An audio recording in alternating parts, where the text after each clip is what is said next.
All right, let's do this. We have a full moon in Aries coming up, and that is not the only unpredictableness of this week.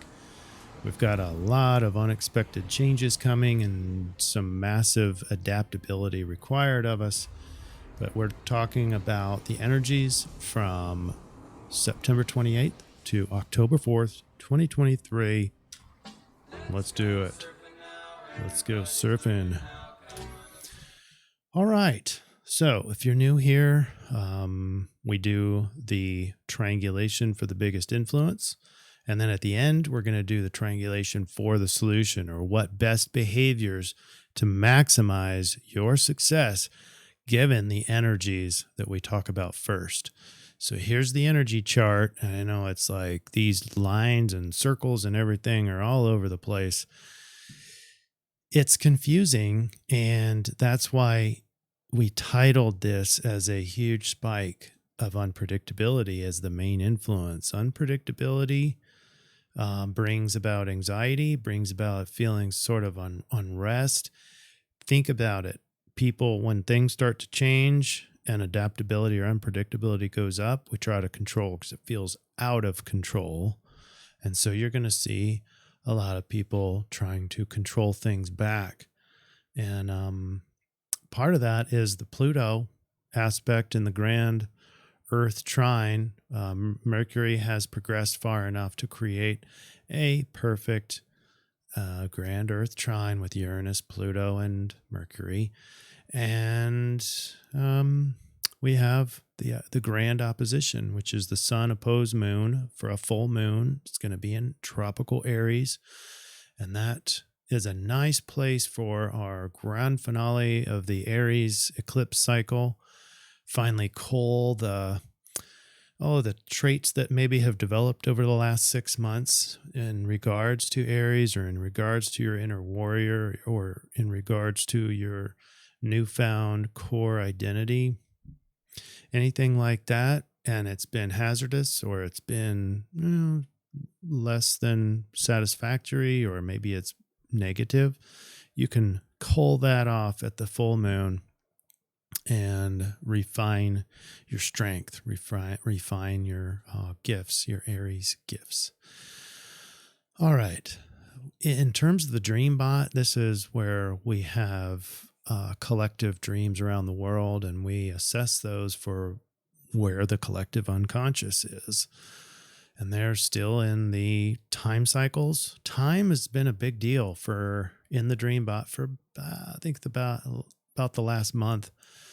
And then we have a pleasant view. That's totally full moon is the time cycle. And there's a lot more to that cycle. There's multiple cycles, as I mentioned last week.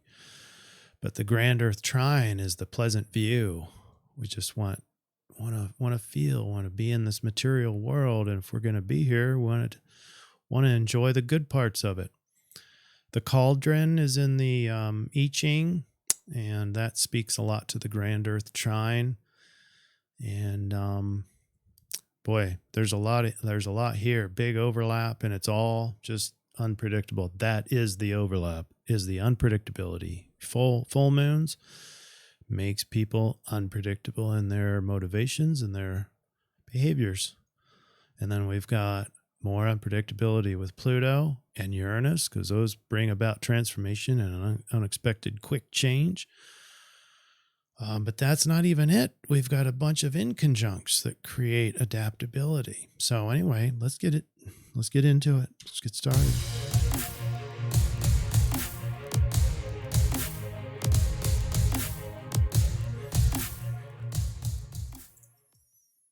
And a big shout out to almost a record-setting tie between John Doe and Milos. Congratulations, both of you tied for first place in the Best Comment Award.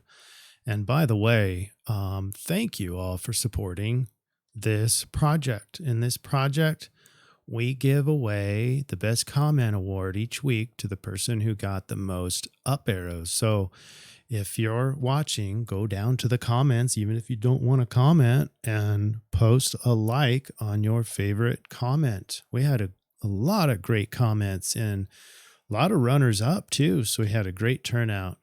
So thank you, everybody. And congrats to Milos and John Doe. Here's our Dreambot. Dreambot, number one word in the collective unconscious is food. So not a huge surge score, so that doesn't alarm me too much, but the first few words are food, average, mass.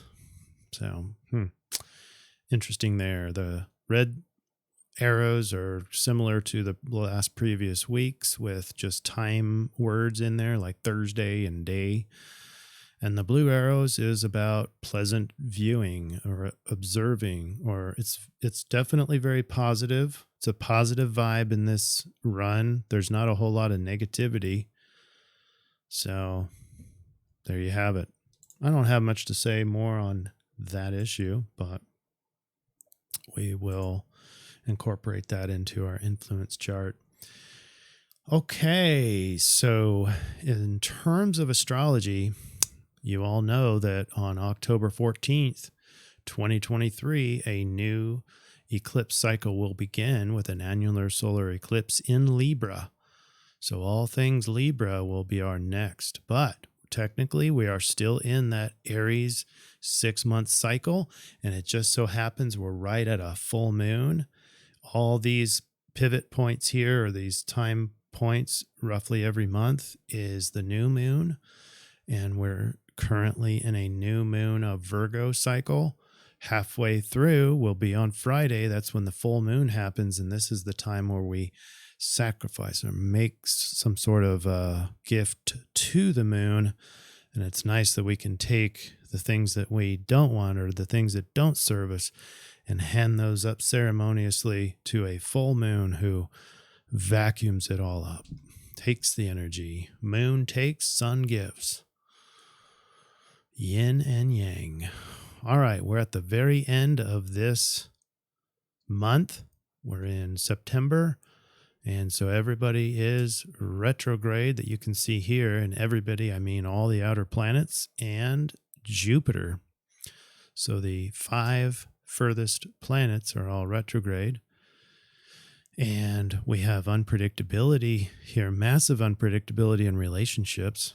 On the 29th, it's the same day as the full moon. So you got a full moon in Aries at the same day that Venus square Uranus, change agent Uranus. So relationships are getting overhauled on the same day. So unpredictability takes an extra height, but that's not even it. As we get into, oh, you know what? I forgot to put on this chart. Here is our October, the month of October. We're going to have Pluto is going to turn direct.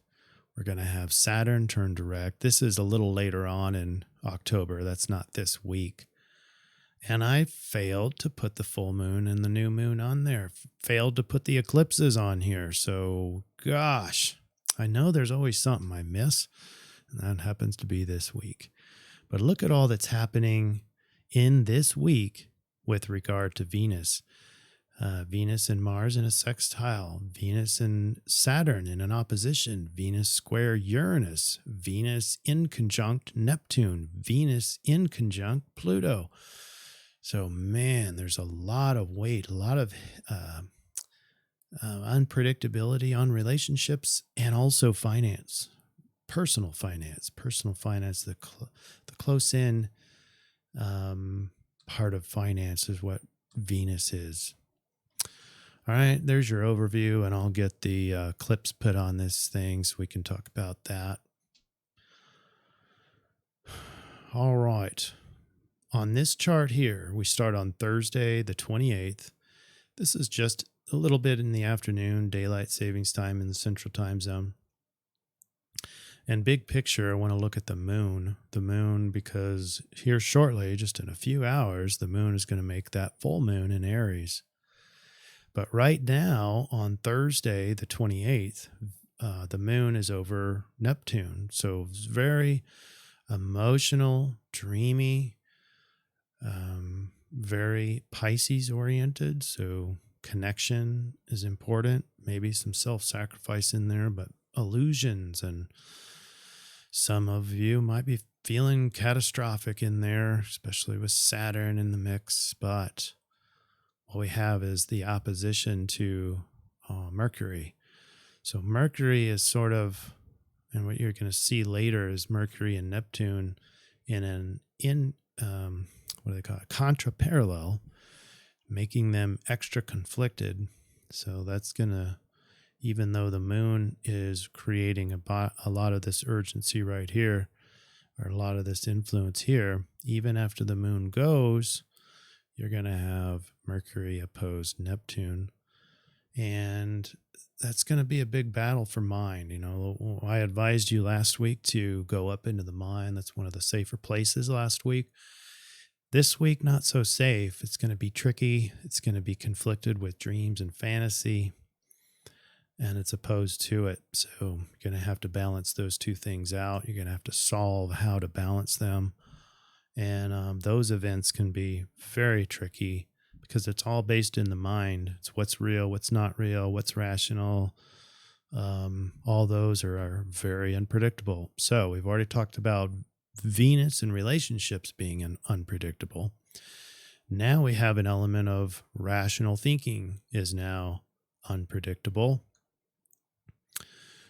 And we have, meanwhile, so hard to get anything done because Sun and Mars, both of your ability to get things done and shine your light and be yang, is difficult. So because both of these are weakened in Libra. So it doesn't mean you can't get stuff done. Hell, the moon cycle and where it is now is still prime time to get your Virgo goals finished, completed. Some of you want to get those done before the full moon so that you can fully celebrate. Some of us are going to have lingering projects, Virgo projects, still after the full moon, and that's okay, but you still want to start winding down. It's going to be more of a harvesting time, or more of a celebration time, or more of a ceremonious sacrificing time. And that's what I would like to propose, but we'll get to that next. There's a lot here. There's not a lot of inconjuncts. There's not the grand Earth trine yet. That'll be tomorrow. Here it is, full moon. Here's the full Aries moon. This is Friday the 29th. It's in the morning. It's almost 5 o'clock a.m. Daylight savings time in the central time zone, 4:57 a.m. And the moon, the full moon, is exactly at 6 degrees, 0 minutes of Aries. Exactly 6 degrees at the time of the full moon. So that's pretty cool. One thing of interest, because it's at exactly 6 degrees, you can go look up the numerology. I'm not a numerologist, but sometimes, occasionally, if I remember, I put those on there, and that could be of great interest, but I didn't. I forgot a couple of things this CIRF report. Sorry about that, everybody, but this is a big opportunity for us because we've been focusing so much on that Aries, finding yourself, finding your identity, developing your inner warrior. And when you do that, some of those, it's very hard to parse out just good traits. So you bring in a lot of Aries traits over the last 6 months, week in and week out. You're probably going to develop some of the, more of the negative downsides to Aries. And so pick one or two of those. And this would be a great time if you want to wake up a little bit early or stay up late. For some of you, is at that full moon, as close to the full moon as you can get it, you'll be sacrificing to the moon the things that you want to get rid of, to cull anything that developed over 6 months of fostering your Aries inner warrior. This is the time to let those negative forces go. And then what you're left with is a lot more sense of warrior, a healthy version of it, knowing what's of value to you to be able to fight for, what you're willing to fight for or not. We went through those kinds of weeks here in the last 6 weeks. So we went through a lot of this Ariesness. So now it's the time to let go of the things that developed that aren't so positive in your Aries traits. And then this is the Grand Earth Trine. It has started. Now that's with Mercury, the fastest moving planet in this triad, Uranus. Now remember, it's not just change, but it's also electricity. And that'll be a factor towards the end of our week, I think. Last time we had the Grand Earth Trine with Pluto and Uranus and the Sun. Boy, that really affected us big time. We had big lightning strike, and it took out about 10 grand worth of equipment. And so that was very Pluto, very transformative. And, just as an example of Pluto, the day after, the night of that big outage, the whole circuit breaker board was all kicked off. It looked like death to electricity, Uranus being electricity too, but it felt like the end. And so in repairing all those one by one, we upgraded each individual item. So just slightly, or in some cases, a lot better equipment that we got in replacement. And so that's the nature of Pluto, or it feels like the end when it's happening, but it's also very, very big opportunity to create new, brand new, and create instead of just destroy. It's not just the end, it's the beginning as well. Such is the nature of this week, starting on Friday when we unlock this Grand Earth Trine. Boy, with all these green lines, it looks like it's easy energy and very earthy and grounded. Yeah, you're going to have that, but it's massive change too. So you got Uranus, maybe some things with electricity, because that's Uranus as well, or internet. And we've got Pluto, the planet of control and power and transformation. So enjoy that full moon, all right? Now, you could do the ceremony. Your ceremony will either be on Thursday evening. This is just midday, so you're talking late at night on Thursday night, the 28th, or get up early or get up on time and do some ceremonious work there. You don't necessarily have to see the moon to get the benefit of it. Still, that energy is there no matter where you are. So it looks like the moon at this time, if I get up at 4:57, will be setting. It might be behind the tree line already by that time. So if I want to see it, I have to get up a little bit earlier. But I can also do it on Thursday evening. So now we get into Saturday, the 30th, and we've got the moon, the freshly hit full moon in Aries is now over the North Node, and that's at 11:48 a.m. So late morning.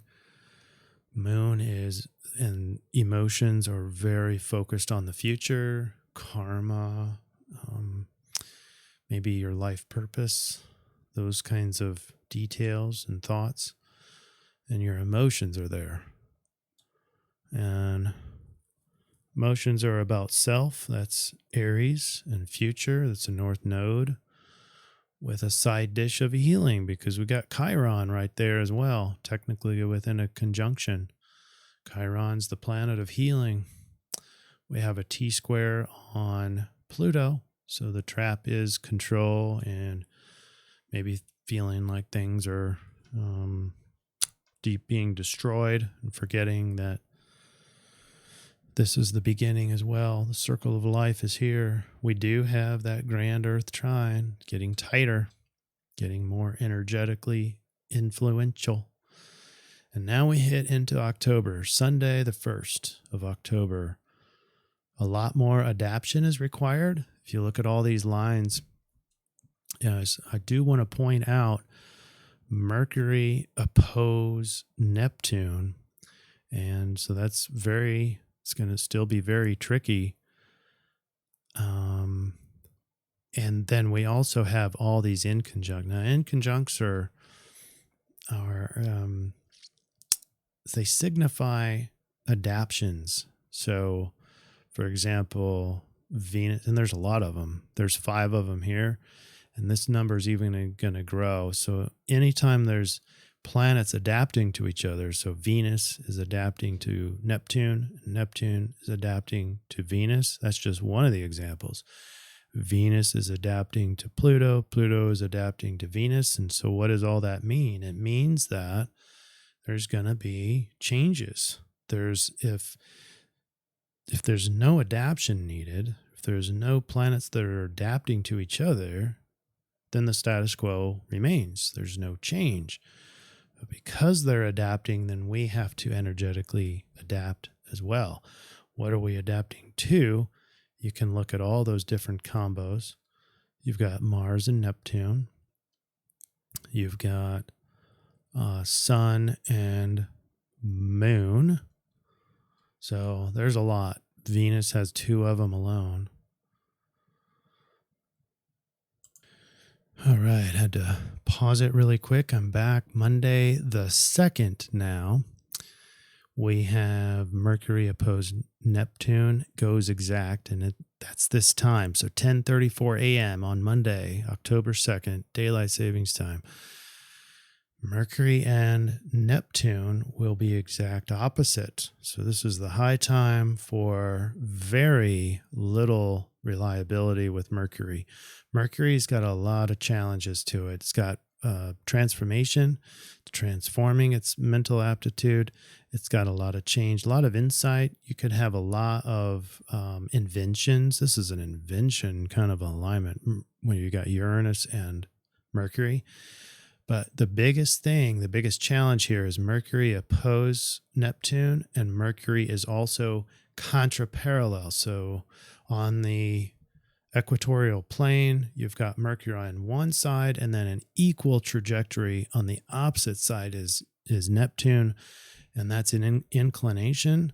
And so what that means is extra conflict. They're very, very conflicted. So they're opposing each other. That really puts a big influence on putting you into that energetic continuum, but it's conflicted. So what you're rationally thinking, what you're logically thinking or remembering or articulating is going to be at complete odds with what your impressions are and intuition is and fantasy and what you're daydreaming about.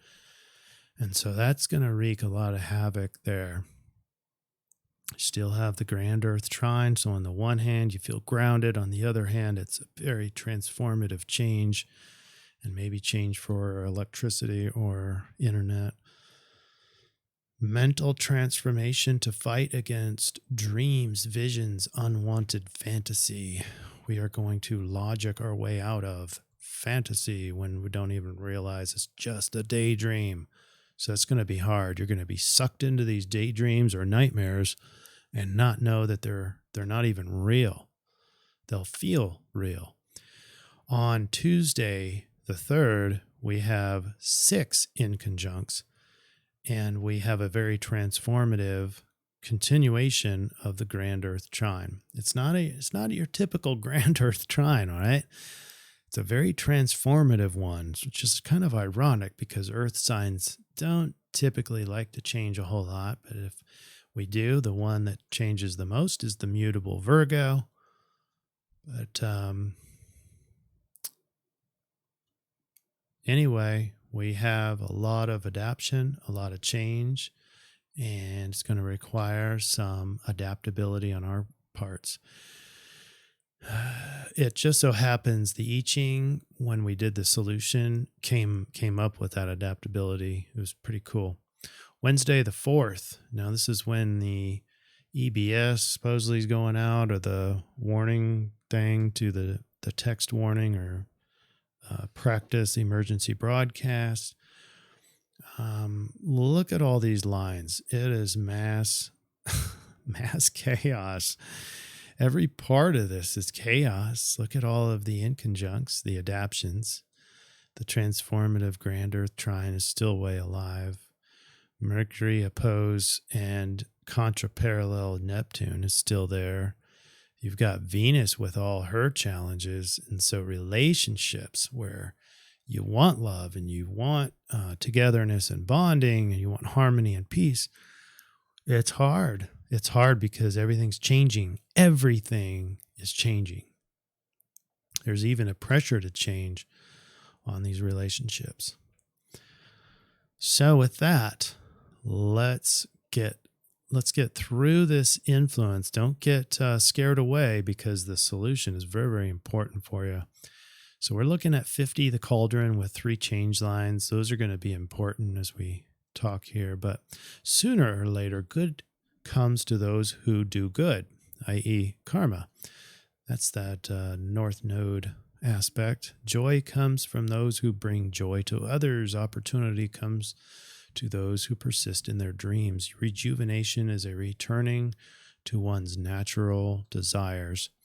This reading suggests nourishment and transformation for people of goodwill. So in other words, what this is saying, and I think this is a breath of fresh air, change doesn't have to be bad. This is kind of what I maybe inferred before. Hopefully you didn't feel that, but this is going to be a positive change, folks. According to the I-Ching, good fortune and success are indicated here. Hoorah!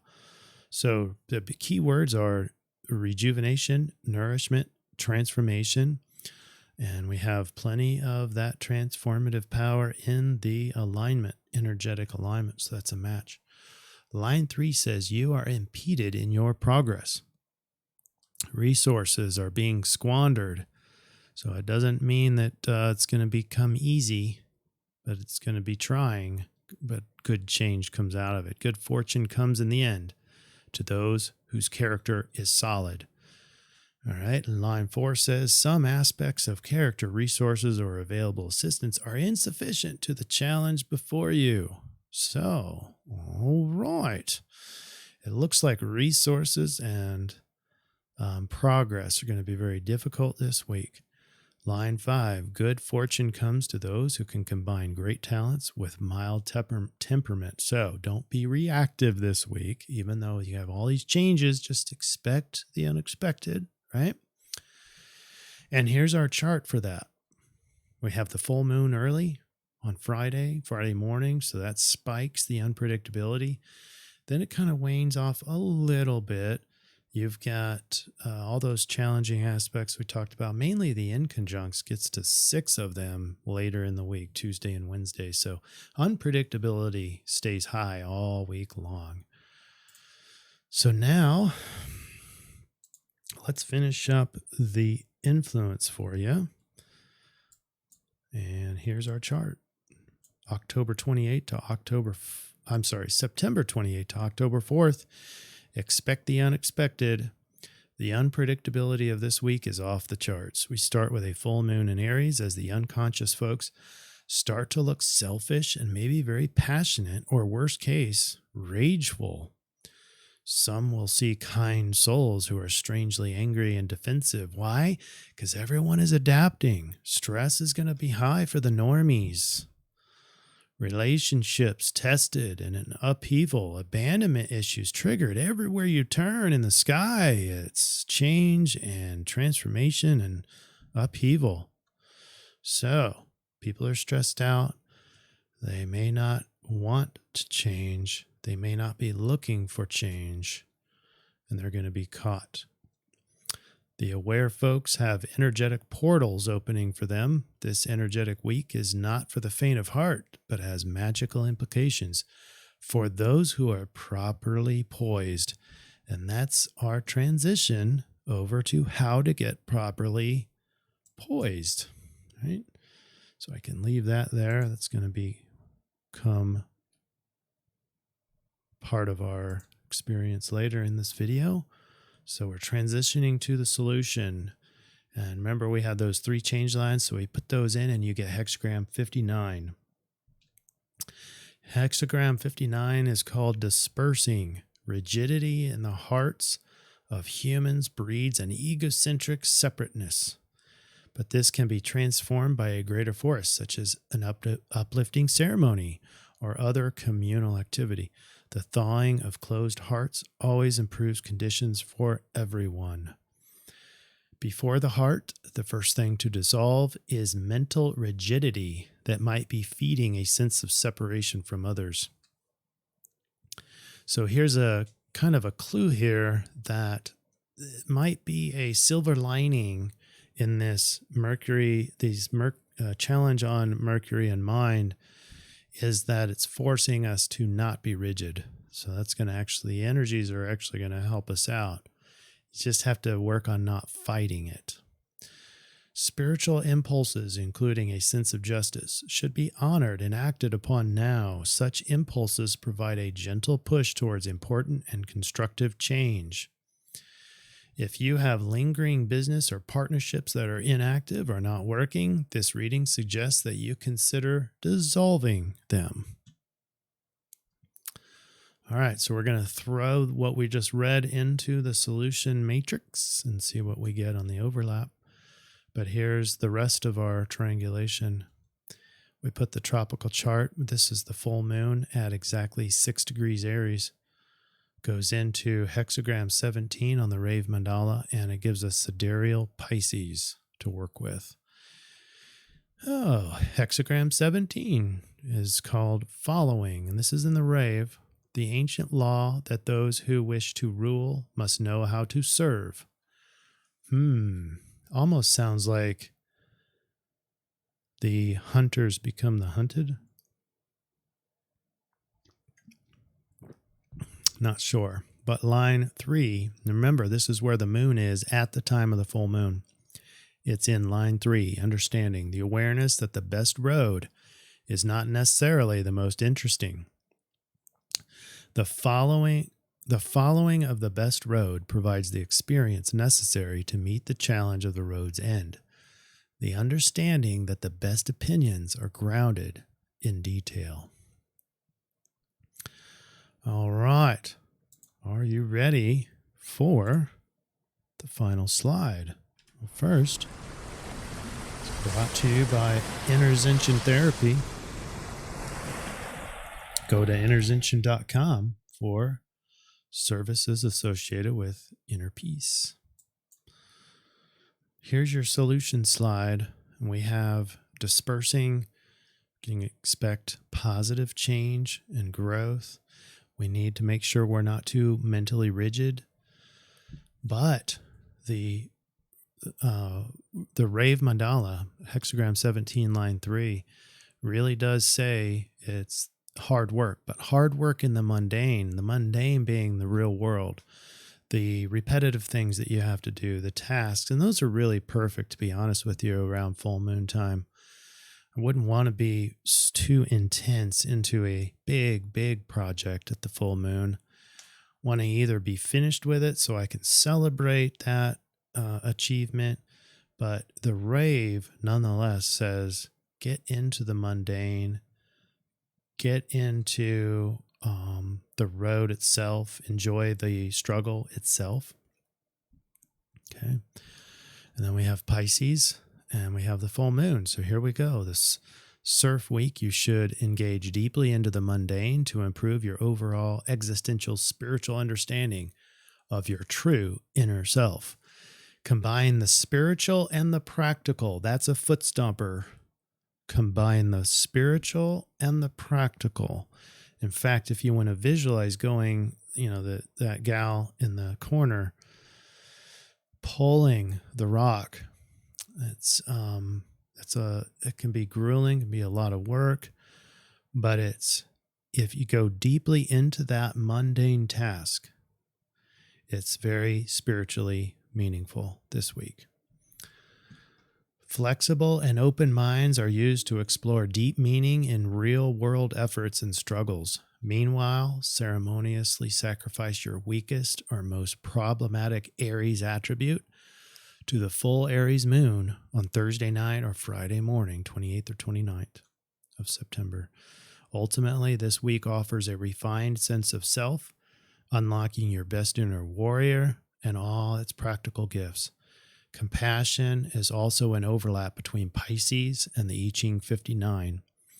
allow the mundane struggle to take place. Like watch yourself, observe yourself, and show compassion to yourself that you are doing that work, that you are doing the hard work in that mundane thing and not expecting something different or not wishing you were somewhere else. Watch yourself through the process. The resulting spiritual understanding produces profound inner transformation, sharper skills, more existential purpose, stronger warrior, etc. There's a lot there for those of us who are prepared for this energetic week. And now, are you ready for some runes? Here we go, brought to you by Intervention Therapy. Go to intervention.com. And I'm picking, obviously, the Tiwaz. This is our grand finale. This is the Aries full moon. This is the Tiwaz, in my opinion, the rune most associated with the Aries inner warrior, with the masculine strength and passion, courage and victory. We want to bring the pristine warrior, our individualized sense of self, being able to defend what's important to us. That's the Tiwaz. And when I put this into my beard, it not only reminds me the behaviors that I need to remember to do, but it also it conjures. It's a form of magic. So Perthro is the other one that I'm going to use, and this is about the mystery, the secrets, revelations, uncovering. This is the hidden knowledge one. This is a very mysterious rune, apparently. It's part of the spiritual world, and it's used to foster spiritual clarity. It's used for divination, good luck, protect business, investments, and even fertility. But I'm using this as my mystery rune to help with the mundane.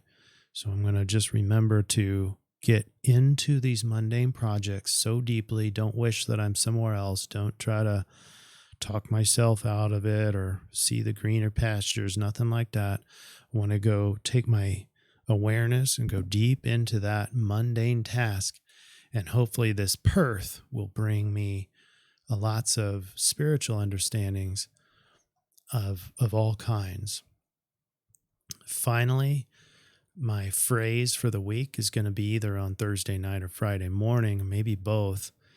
And I'm going to say, I finalized this phrase of let me start over. I finalized this phase of my inner warrior by sacrificing a trait to the full Aries moon. So in this line, you put most of the unwanted stuff, the things that are holding you back, the traits that are maybe causing too much conflict in those around you, or maybe weakening your power. Put those things up to the full moon. You can just have one of them, or you can have as many as you want, and you just close your eyes and intend to send those up to the moon, and the moon will suck those up energetically. And it's a great time to do that at the full moon. All right. What did I miss? Man, what didn't I miss? Sorry, guys. Keep on forgetting some stuff, but I don't want to be too hard on myself. This was a lot. This was a big preparation for this CIRF week. So just grateful I was able to complete it for the most part and get this out to you. Have a great full moon. Open up your mind and really adapt to this week. Really just open your heart, kind of go with the flow for the most part. Now, given that when it's time to, your inner warrior will come out and defend you and keep you alive, and you will be able to fight for what's important for you. And then we'll get into the whole Libra thing in our follow-on CIRF reports. All right. Take care, everybody. Have a great week. Blessings.